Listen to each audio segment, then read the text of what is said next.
Sanji is most likely dead from what happens in this chapter. If you read this chapter, you probably know what I'm referring to. If you do not get what I'm referring to, well, we'll get to it when we get to it. This is a chapter review, not a theory. And One Piece chapter number 1052, New Morning. And for the cover page, we have the Germa walking out of like the whole cake shed or wherever the hell they were being kept captive with Caesar Clown. So I guess Taking's theory of miscellaneous adventures of Caesar Clown is coming to truth. But after this one, I don't know what will happen.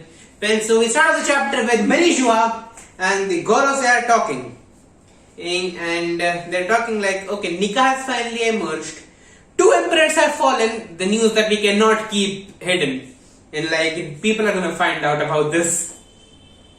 So this and they're just talking about that. And they also say like, timing could not be any worse. How the hell do we deal with this? Now, what they mean with the timing probably like refers to the warlord system getting abolished, because like, it just got abolished like 2 weeks ago and now 2 emperors are gone. Why is that a bad thing? Probably something else happened during Reverie that makes 2 emperors getting out of the picture a bad thing. And it's not, they're not saying that it's a bad thing that Kaido and Big Mom have been defeated. They're just saying the timing could not be worse for 2 emperors being defeated. Why? That just makes me curious, but and then we cut to the seas around Wano, and they're like just communicating like, are you certain that giant ass elephant has gone on? And they're saying, yes, it wandered into the mist. And the Gorosei is figured by that, like, okay, so the borders are staying closed for now.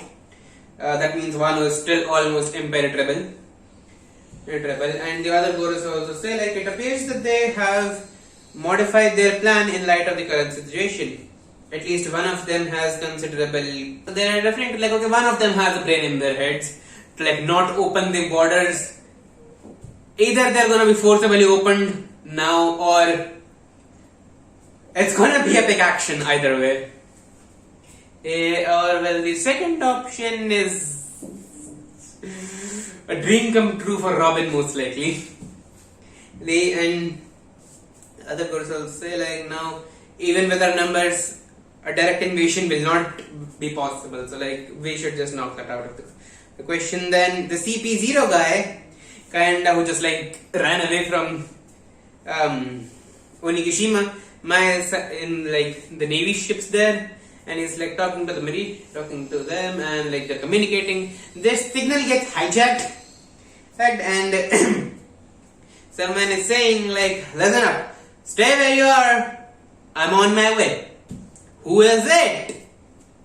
Someone we do not know. Well, we haven't seen him for like ages. Like, I don't know when Reverie last happened, and there is just one character we haven't seen in Reverie that was introduced right. He is here. And then we got to like Onigashima. And the narrator says like, after 20 years of tyranny in Wano, the news of Kozuki victory is being met with jubilation. So all the people are really glad and happy. We have a conversation with Drake and Hawkins there, and Drake essentially like asks like, who was the person who was gonna die? And like you said, one person had like 1% chance of survival. Who was he? And Drake says like, it was me. I could have switched sides if I wanted to, but I have some pride, man. And it's like, Drake knew that he was gonna be defeated.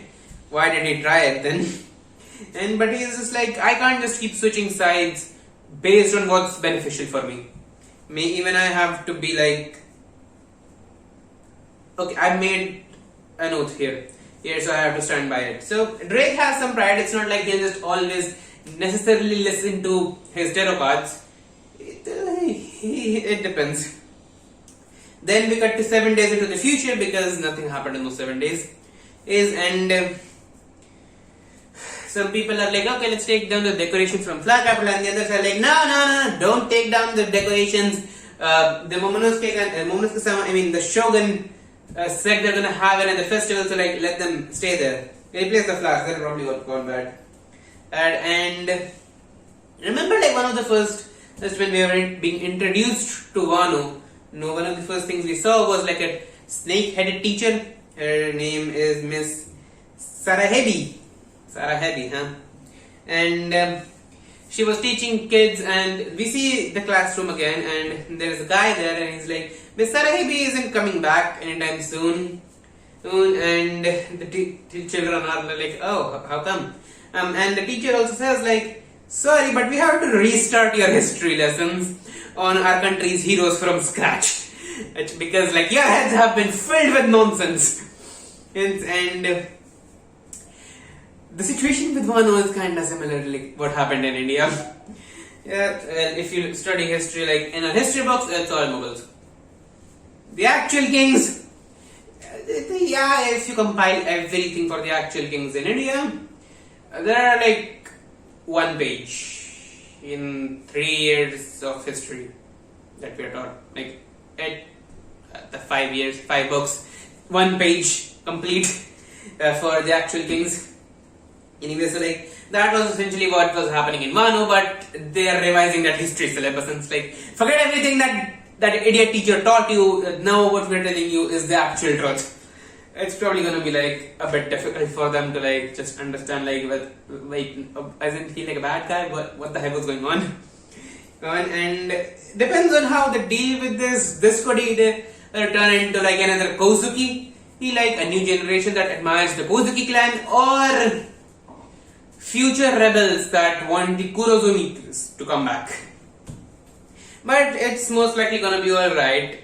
I still would like recommend Momo to like oversee this so that the children can get proper education and don't doubt everything that's happening, because their heads have been filled with nonsense and it takes a lot of time to like get over that. So this is gonna be a problem or like a really good thing. Either it's gonna be nothing or it's gonna be a problem. And the teacher says like our first lesson will be of the story of the wonderful Kozuki Oden, and the Oden they know is a monster essentially. Well, he still is a monster, but in another sense. And this is like, I think this is sort of important, but Oda might not do anything with this. It's like, okay, they're revising the syllabus, nothing else. But still, it should be mentioned because it is important. And so the people in Wano are also like really happy, and children are drinking water, everyone's glad, and in the Paradise Farm, they're talking like, oh, I heard that a person named Joy Boy beat Kaido. I said Roger. Why did I say Roger? And anyway, so they're talking like Joy Boy beat Kaido, and some people are also talking like, oh, I heard he already left the country, and they're like, oh, I would have loved to meet him. So they don't know like Luffy or Luffy Taro defeated Kaido, they know him as Joy Boy. How the hell did they know that? No idea. Because like Joy Boy is a super secret, and to the point that even Luffy doesn't know about it. Robin does. She has no reason to tell random people about it. Law probably does. Most probably. Believe no one else in the Straw Hats also knows who Joy Boy is. Momo probably does. Yes, but he wouldn't just go out and say, Joy Boy defeated Kaido. He'd be like, Luffy defeated Kaido. No, and so I don't know like where they got Joy Boy from, or it's just like a translation error. Most likely a translation error. And then we cut to like the eternal graves of Ringo, where this is like a really heartfelt moment in between Kinemon and Kawamatsu. They're talking like they're building another shrine, and they say like they will look over the flower capital just like the god of the blade Ryoma does. So they're going to build another shrine like right around Ryoma's shrine. And they say like they will put Oden there to rest, and he will be surrounded by all his allies, starting with Yasue, and it will end with Ashura and Izo. So they both died in that blast and that fight with CP0. They died. They have been confirmed to be dead. Still don't count on it because Pell was also confirmed to be dead. He even got a grave.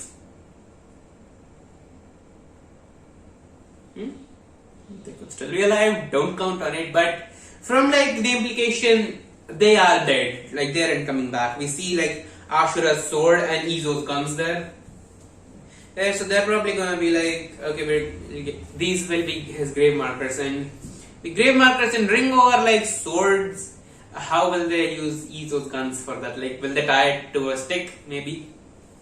And Onimaru is there. And like, hey, Onimaru. And Kawamatsu's like, Papa. Think we'll be honored here too someday, Onimaru? Maru, it's good to see you alive and well. And Marco flies there, and Kinemon talks to him as well, like, is that fine with you, Marco?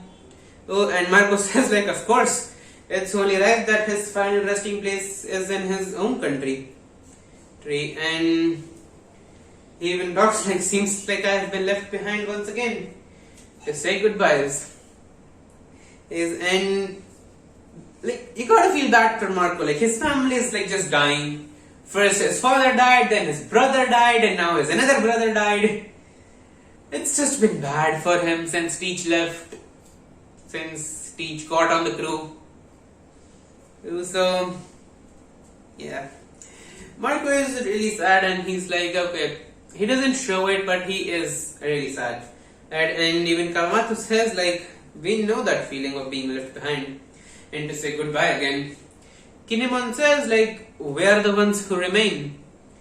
If something were to happen to any more of our heroes, I don't think I could take it. Okay, so this is probably just like setting up that if anything happens to Luffy, or like he gets captured or something, the entire fighting force of Wano is gonna be there. They're like, it was given that like if anything happened to Luffy, they will be there. But it's just like solidified. If anything happens to Luffy or any of the Straw Hats, I don't care what the hell happens to Wano, we'll free it again if it has to. We need to save you. So that's just like probably set up, or like just telling we're there for the Straw Hats. That's because they are the heroes. Yes, and the Kinemon's dialogue ends with like, let us pray for their good health. And then we cut to the flower capital where Yamato is kind of sitting on top of the castle, and she's like, I'm so hungry. No, I'm not. I'm not hungry. I'm not. And we later find out in this chapter that she has been fasting. It's something. What the hell is it called? Yeah, vigil. So Yamato is on a vigil. And it is essentially like you have to swear to not do something until your wish comes true. So she hasn't taken a bath or eaten anything since 7 days. Okay, not bathing can be done, but pretty sure Luffy would be dead if he did this. Yes, and like just imagine, like he didn't eat for like 2 days and he was a skeleton, and a week he'll be dead. Without a doubt, he'll be dead. And so incredible feat by Yamato. Well, we haven't seen her eat yet, so I don't know. No, and here he kind of just like brings the news, like, brother, you have got to hear this. Yamato too. You too, Yamato man. So they are referring to Yamato as a guy, right? And this is the reason I think Sanji is gonna die. Yamato being referred to as a male. This comes up later. Then you can probably already guess this was a clickbait. Or a joke clickbait. Is this a clickbait? I don't know. No, and like she's glad that, oh, they're awake. And then we just have like Hiyori jumping on Momo's face, and I don't know what was the point of this. Was Momo doing something? Most probably he was, because he does it again in the chapter. But what the hell was the point of this? Is they were probably just like, okay, this was a really good banter between them. I won't have a chance to draw this again.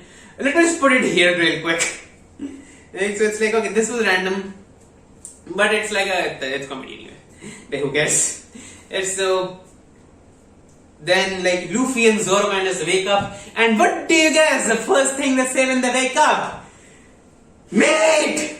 And Zoro is just like booze. So they are chugging down like monsters. Well, they are the monster trio. Yeah, and Momo kind of like comes with Hiyori. He's like, Luffy, Zoro, you're finally awake. And like just food is coming, booze are just coming.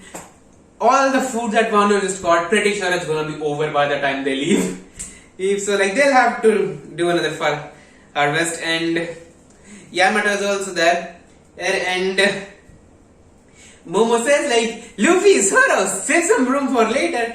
I have been waiting for you to wake up so I could summon the whole country and have a huge banquet. Let's do it tomorrow, today. And like Yamato is just like hugging Luffy. And Chopper is on Zoro's head, and both of them are like, Luffy and Zoro are just like looking at Momo, and it's like, who the hell are you?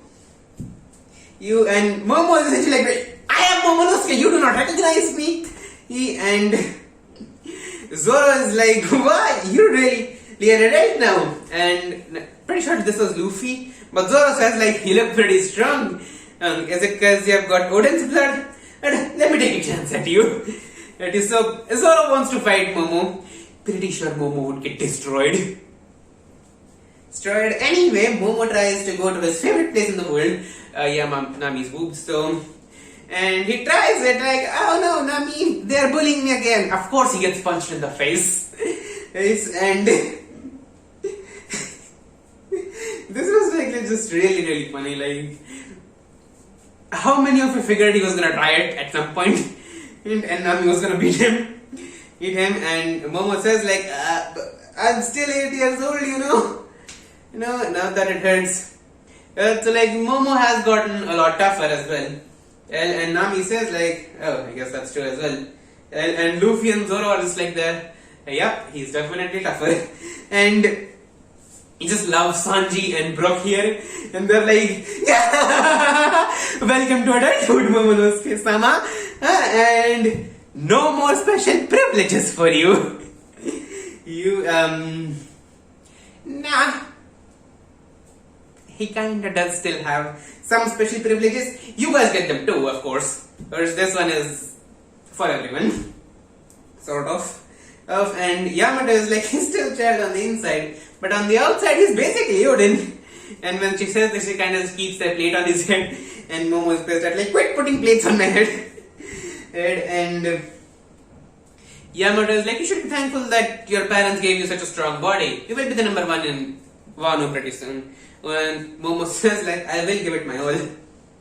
Also like, this is where Nami mentions Yamato's vigil, and he says, Yamato, let's take a bath together before the festival. Well, and Luffy asks like, what the hell is vigil? Well, and Jinbe tells him like, in Wano they have a custom to give up something until their prayers are answered by gods. And Yamato says like, I swore not to eat or bathe until the two of you recovered.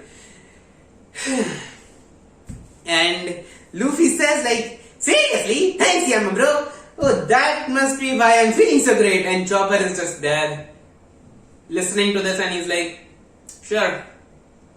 I did absolutely nothing in it. I did nothing. She didn't eat for a week. That's why you're all healthy now, right? He doesn't say that. We don't even see Chopper in the scene. But it would have been just really funny to have that one. And just like him, I did most of that. And Jinbe is also like, what a great person. They're pretty sure the crew has like had some pretty good bonding time with Yamato. And Zoro is like, I'm surprised we are not dirty yourselves. And here he is just there, oh, that's because I'm in charge of wiping your bodies clean. Does that please you? And of course this is agenda. Yamato x Luffy is also an agenda, but Zoro x Theory is also an agenda that needs to be fulfilled. And Sanji is just burning right now. Oh, Moss Head, you bastard!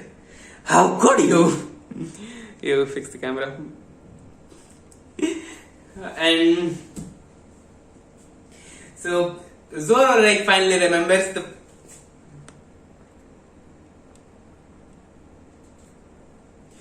the promise he made with Sanji, and like when Sanji was about to fight Queen, and he's like, after the dust settles, if I'm no longer myself, I want you to put me down. And Zoro's like, oh yeah.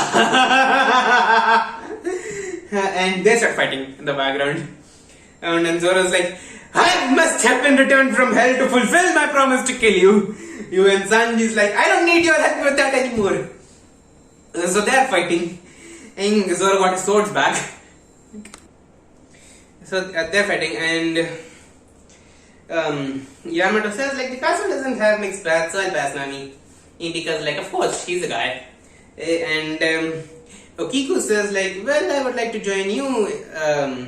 Join if you are okay with that. And then they have a bath scene, and of course Yamato's with the guys, and this is the reason I say Sanji is most likely dead. We do not see him for the rest of the chapter. And in essentiality, whenever he sees any really hot women, he has a pretty damn big nosebleed, to the point that he turns into Rocket whilst they're very close. Yamato is completely naked here, so pretty sure that blood loss is more than his heart can handle, and he is dead. So yeah, R.I.P. Sanji.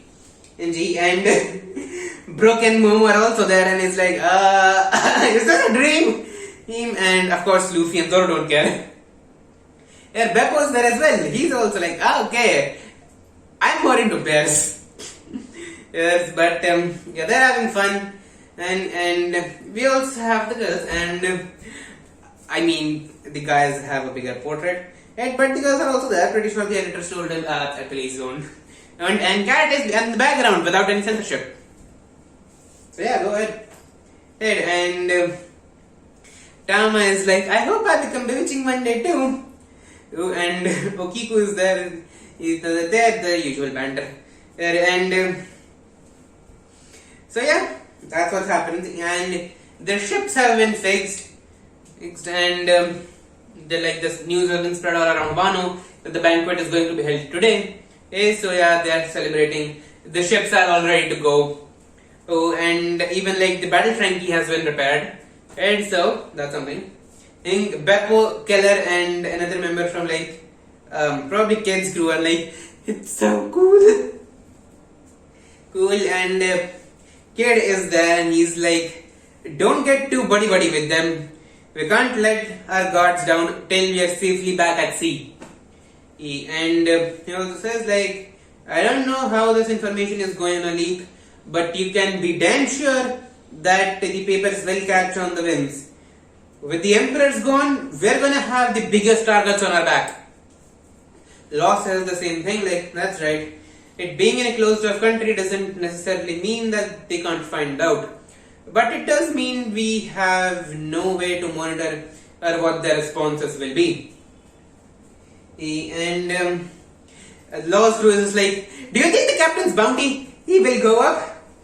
They might rise into an unimaginable number. And the previous member that was like ogling Frankie's coolness all was from Law's crew. So, and then Apu is there with Edie.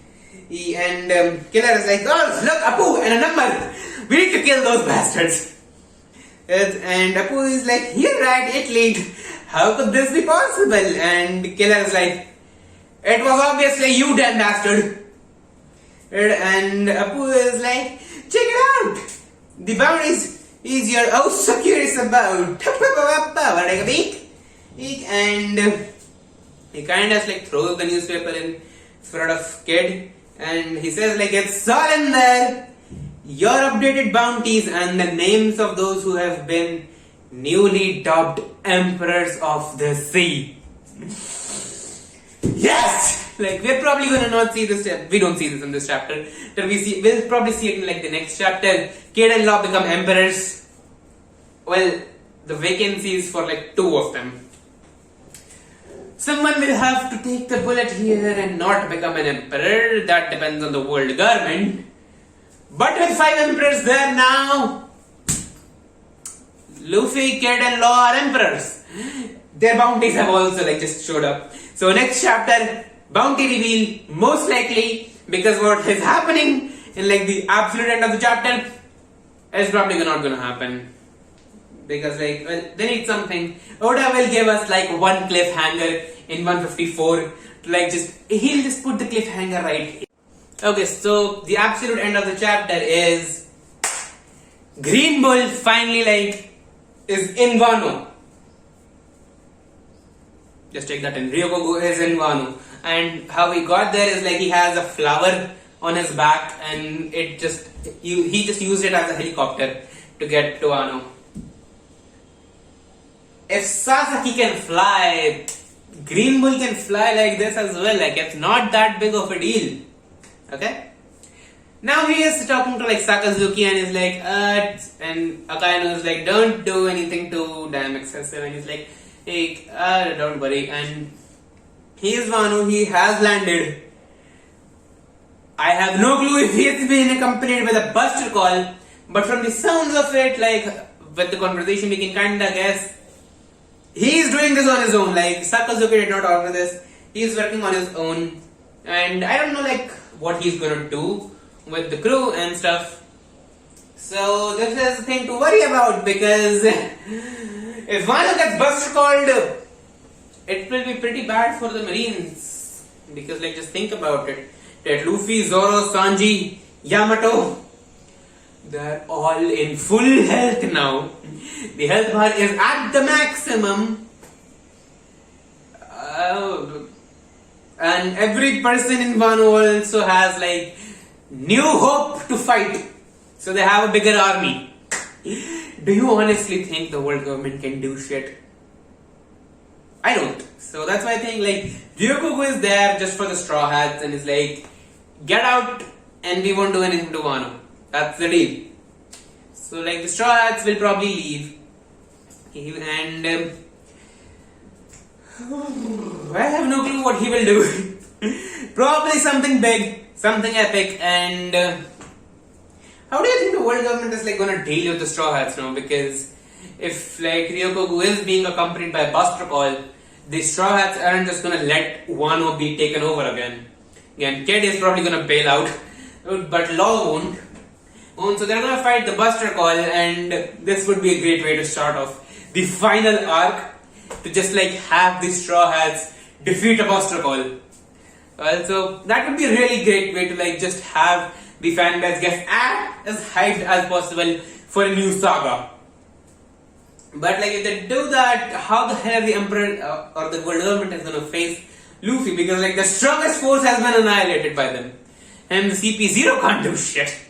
And do you think they're gonna like use the ridiculously strong prisoners in Impel Down? For example, Doflamingo. Do you think they will free him? Here's a theory video on why. Please check it out.